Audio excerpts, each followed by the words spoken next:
నమస్కారం. Welcome to Sushmita food menu channel. నా channel subscribe చేసుకున్న ప్రతి ఒక్కరికి కూడా ధన్యవాదాలు. ఈ రోజు నేను మీ ముందుకు ఒక కొత్త వంటకంతో వచ్చాను. అదే చందువ చేపల పులుసు అనేది ఎలా చేయాలో చేసి చూపిస్తాను. రెండైతే మరి కావాల్సిన పదార్థాలు ఏంటో చూసుకుందాం. చందువ చేపల పులుసుకి ముందుగా కావాల్సినవి చందువ చేప అనేది కట్ చేసి నీట్గా శుభ్రం చేసి పెట్టుకున్నాను. ఉల్లిపాయలు 3 తరిగినవి, టమాటాలు 3 తరిగినవి, పచ్చిమిర్చి తరిగినవి, కరివేపాకు, వెల్లుల్లి అల్లం ముద్ద, పసుపు, కారం, ఉప్పు, ధనియాల పొడి, గరం మసాలా పొడి, ఫిష్ మసాలా, నానబెట్టుకున్న చింతపండు, కొంచెం జీలకర్ర. పెనం అయితే కాలిపోయింది. నేను చందువ చేపల పులుసు అనేది మట్టి కుండలో వండుకుంటున్నాను. ముందుగా ఆయిల్ వేసుకున్నాను. కొంచెం పోపులు, కరివేపాకు, మిరపకాయలు యాడ్ చేసుకున్నాను. తర్వాత సన్నగా తరిగిన ఉల్లిపాయలు యాడ్ చేసుకున్నాను.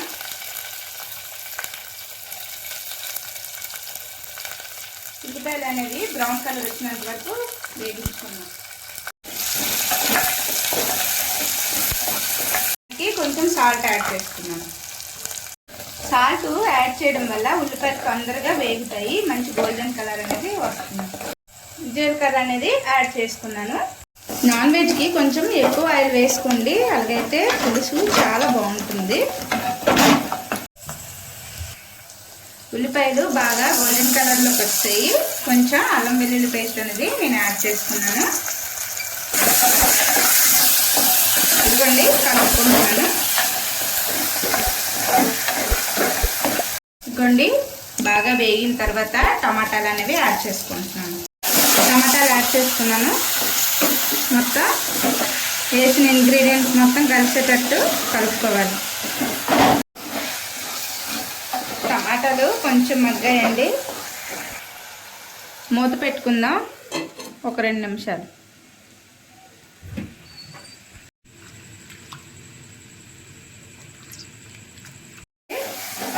మూత తీసి టమాటాలన్నీ కలుపుకుందాం. మనం ఇప్పటి వరకు వేసుకున్న ఇంగ్రీడియంట్స్ అన్నీ కూడా చక్కగా మగ్గిపోయి టమాటా చూడండి చాలా చక్కగా మెల్ట్ అయిపోయింది. 1/2 టీ స్పూను పసుపు, 1.5 కారం, ఎందుకంటే ఆల్రెడీ పచ్చిమిర్చి వేసుకున్నాను కాబట్టి. సాల్ట్ 1.5 టీ స్పూన్ యాడ్ చేసుకున్నాను. కావాలంటే మళ్ళీ యాడ్ చేసుకున్నాను. ధనియాల పొడి 1 tea spoon, garam masala 1 tea spoon, fish masala 1 tea spoon. చక్కగా కలుపుకుందాం. ఎందుకంటే ఇగురు బాగా రావాలన్నా, మంచి టేస్ట్ రావాలన్నా మసాలాలన్నీ చక్కగా కలుపుకోవాలి. చక్కగా కలిసిపోయే ఇగోండి నేను చందువ చేప ముక్కలు అయితే ఈ విధంగా యాడ్ చేసుకుంటున్నాను.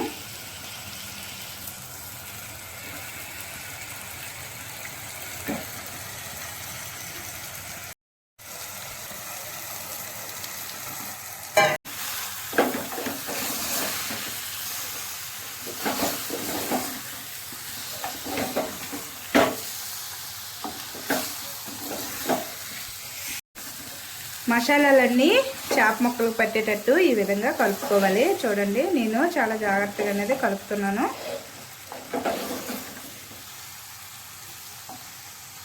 చేపల పులుసు కోసం నేను ఏదైతే చింతపండు నానబెట్టుకున్నానో దాని యొక్క రసం అనేది యాడ్ చేసుకున్నాను. చూడండి చక్కగా మునిగేటట్టుగా ఈ విధంగా పులుసు అనేది యాడ్ చేసుకోవాలి. ఒక 5 నిమిషాలు మూత పెట్టుకుని అలా ఉంచుకోవాలి. మన చందువ చేపల పులుసు ఉడికేలోపు ఫ్రెండ్స్ మీ అందరి కోసం ఒక సాంగ్.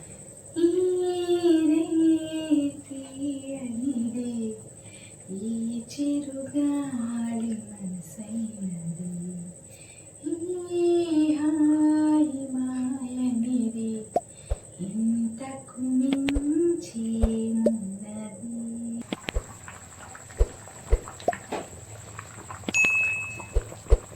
గరిట అయితే అస్సలు పెట్టకూడదు, చేపలు విరిగిపోయే ఇది ఉంది కాబట్టి మనం గరిట అస్సలు పెట్టట్లేదండి. వాసన అయితే గుమగుమలాడుతుంది. సరే ఒకసారి అడుగంటకుండా మనం తిప్పుకుందాం. చేపలు విరిగిపోయే అవకాశం ఎక్కువ ఉన్నాయి కాబట్టి మనం చేపల పులుసుని ఈ మాదిరి తిప్పుకోవాలి. చందువ చేపల పులుసు అయితే గుమగుమలాడుతుంది చూసారా, చాలా దగ్గరగా వచ్చేసింది. కొంచెం కొత్తిమీర యాడ్ చేసుకుందాం. మనకి ఉప్పు సరిపోయిందా లేదా అనేది ఈ టైం అప్పుడు చూస్తున్నాం. ఉప్పు అయితే కరెక్ట్గా సరిపోయిందండి.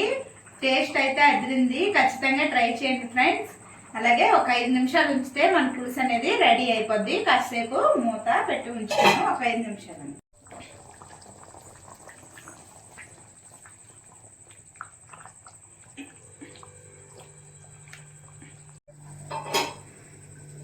చందువ చేపల పులుసు అయితే అయిపోయింది. స్టవ్ ఆఫ్ చేసుకుంటాను.